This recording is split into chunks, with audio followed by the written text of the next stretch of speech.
Hello, this is a tarot reading for Gemini for the beginning of the year, January 17th. Um, and if you haven't already, please check out my introductory videos on how I do the readings and what you can expect to get out of it and everything. And other than that, we'll get right into it. Okay? So, this is a very interesting reading that I have for Gemini today. Um, I'm not gonna lie, it's very abstract, so you may have to choose more specific uh, terms to apply the story to your life because this feels very sort of up high, abstract uh, of a meaning that I'm getting here. So just be prepared for that. So what we have for your current situation is the Hierophant, or sometimes the Pope card. What this card represents is sort of the need to place discipline or temperance on a faith-based or religious spiritual process, which is unfolding. Initially, you're just content with the fact that there is something, but then after time, you have to sort of temper that discipline. You have to maintain a system, whether it be like a prayer regimen or whatever. And so, this is sort of your current situation is that you're feeling like you need to sort of put rules and regulations and shake things up a little bit in your life or something like that. And what's influencing you or crossing you is the Emperor, which is a very similar card, but the Emperor really means more of sort of strict legalistic systems or like maybe governments or religious organizations like the Catholic Church, these big, they're almost like governments themselves, some of these churches. And so I feel like this need to impose more of a legalistic, hierarchical thing is heavy on your mind because you're feeling that whatever your chosen path was relied more on a personal, empathetic connection, and so maybe you're stressing out about that a little bit. And what I have in your future, or in the future that you're possibly afraid of, is the Tower, which is basically institutions that are just sort of destined to fail, So an institution is really just sort of a tool of society to, mobilize people, workers from one socioeconomic status to another. So that's sort of the function of a business. They're not intended really in the grand scheme of things to last forever because new businesses should come up and, take over and that sort of thing. So these institutions are really sort of just, they're made with a time limit. They're an expiration date, so to speak. So I can understand that you don't want to create these institutions that are going to fall, that are likely to fall, and you want sturdy belief systems and all that too. In your past, or basically the way that you got here, we have the Magician, which the Magician is sort of, he's able to, if you look on the card here, the one of each of his hands there is holding one of the items from each of the different suits. He's got the coins, the sword, the wand, and the cups. And it represents sort of the mastering of the balance of all these different elements. They represent like the four basic elements: fire, water, earth, and air.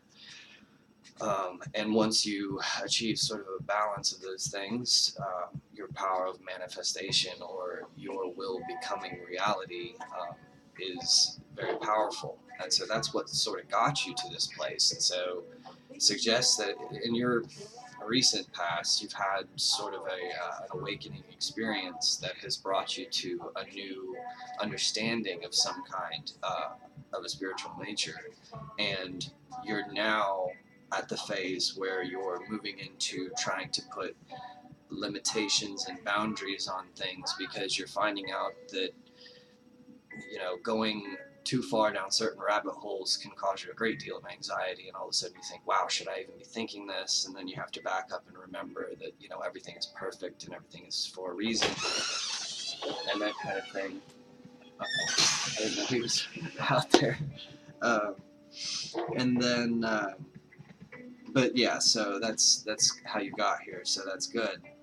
But just remember that those, you know, I feel like the wisest sage, the most enlightened person in the world would be sort of the least religious person. You wouldn't even know, you know, he would just blend perfectly, you know. In a way, a tomato is more spiritual than the Pope, you know, because it is. It doesn't try to be. It just is, you know. Like, we are, in a permanent. We've put ourselves in some permanent position of inadequacy as a species. I don't understand it, but whatever. Sorry. So, in your foundation, we have the Six of Cups, and the Six of Cups is all about fond, nostalgic memories. So you're in a place where perhaps you're able to see the beauty of the process that's got you here, and you're also able to look back and see events in your life that may have been traumatic for you or something like that in an entirely new light. You're able to see them as sort of instrumental in shaping you and molding you into the person that you've become. And you are perhaps quite a bit more satisfied with the person that you've become recently than you have been in the past, you know. And maybe that's not due to some like new achievement. Maybe it's simply you learning to accept yourself for who you are, and figuring out that some of these goals that you set for yourself weren't realistic. You know, so there's that. Your higher thoughts, your crowning thoughts, is the High Priestess. The High Priestess represents sort of the ideal reverence to God. You know, it's a form of following intuition, or following the voice of God. You know, in a very intimate and delicate way. And so this is where your mind is, and this is where you want to be, you know. And so I think that, you know, don't worry about these institutions, don't worry about these rules, don't worry about legalism. Cross-reference different religions, you know, like learn, if you want to know more about love, like learn what every religion has to say about love. And I think that you'll start to find that there are some core commonalities. It's almost like a hidden code that once you've awoken to certain realizations, you see them everywhere, in every piece of art that anyone ever enjoys, you know, in every story ever told, every religion in the world. It's all there, you know, the same sort of basic truth. You don't really know it until you've seen it, though. So, but this reading is indicating that you're very on track, Geminis. So for your sort of advice for the current situation, you have the Five of Swords, and the Five of Swords is about a sort of mental conflict. Usually, it's usually a struggle between two people. But in this situation, I think it's more so indicating that there's like a struggle going on in your mind.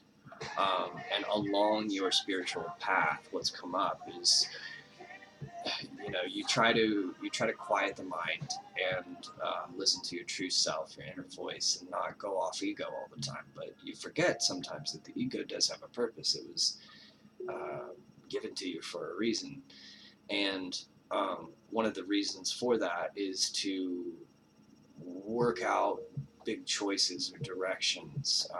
I remember the Bob Ross painting show where he talked about in like the shading, when he was just shading the skies and stuff. He was just sort of like letting it be what it wanted to be, and just letting the brush do its thing. And it was almost as if it was painting itself. But then you would come up to a place where he would just paint a big black line across, and he called that big decisions. You have to make big decisions sometimes, and you just do. It's just part of being human, being who you are, and it's sort of one of the. It's kind of like the salt in a stew. It's something that you don't. It's not great in huge quantities, but a little bit of it is really kind of delightful. And then I didn't finish saying the big streak that he paints across the painting then becomes like a ridge of mountains that he fills in the details for. So um, sometimes you come to these points where you just have to just make decisions, and that'll get you over a hump. That'll get you over this feeling like you don't know exactly where you're supposed to go or how you're supposed to follow. um, you lose track of the signs occasionally. And in your current environment, we have the Ace of Wands, which indicates that really you're surrounded by opportunity. You are in a place right now where you're being too hard on yourself. You're trying, I don't want to say trying too hard to do the right thing, but that's almost what it is. That is to say, there is an amount of trying to do the right thing that is less than the amount that you are doing, which would be more balanced, more centered. So, in other words, quiet your mind a little bit. Stop worrying about this. Remember your perfection. And if you need to take up the mantle of divinity mentally on yourself, don't feel guilty about that. It's there for you to do it with. I mean, it's a concept anyway. It's not like you're stealing power from God. You're simply elevating your mental state to be more on that plane, to match that plane more closely. And when you do that, you are just improving, everything. And all of your problems seem to sort of melt away. You're seeing the world differently. And then when that happens, all of a sudden you start to notice around you things that excite you or provoke imagination and inspiration. And that's what this is indicating, is that all around you is inspiration and magic that is waiting for you to tap into. If you can just get this sort of like struggle out of your mind, that you have to walk this tightrope, because part of moving towards spiritual enlightenment is understanding the true nature of perfection and what it is and what is perfect and what is not. Once you start to answer those questions, that's where you're moving down that path. And we see in your fears card, you have the Nine of Wands, and the Nine of Wands is it's really kind of in this context. I think about defending your belief systems and your chosen path, whatever this path is. It's a great path, but I think you are worried a little too much about making it defendable, to other people, about constructing this thing in a way that it can connect with other people. I think that if you find that you are able to follow a sort of more general, intuitive stream of thought, it will be a little bit more productive than trying to work out all these little fine details of what you want to believe, or what you want or how you want your faith to look to other people. Just worry about you for right now. Worry about your will and understanding you. You know? And then we have, for your overall message, the Knight of Coins. Okay, and that's pretty appropriate because the Knight of Coins is. I'm sorry, it's not the Knight. It's the King. It's the King of Coins, and he's sort of about the ideal manifestation of the material wealth and goodness, and this is not merely about like having a lot of money. In fact, quite the opposite in a lot of cases, because some of the wealthiest people are really some of the poorest people, because they appreciate what they have so much more than these super wealthy people who have greed out of control, which has just made them need more and more and more. Well, the King of Coins, of course, would be someone who has sort of mastered the balance of uh, appreciation and preparation, essentially. And it's saying that you should really sort of emulate this behavior. You want to be a person who is focused a little bit more on the physical manifestation of whatever these ideas are in your head, whether they be spiritual ideas or, this doesn't have to be spiritual. This could be an idea about a career path or an invention, or something like that. We could be talking about the same sort of creative spring or process.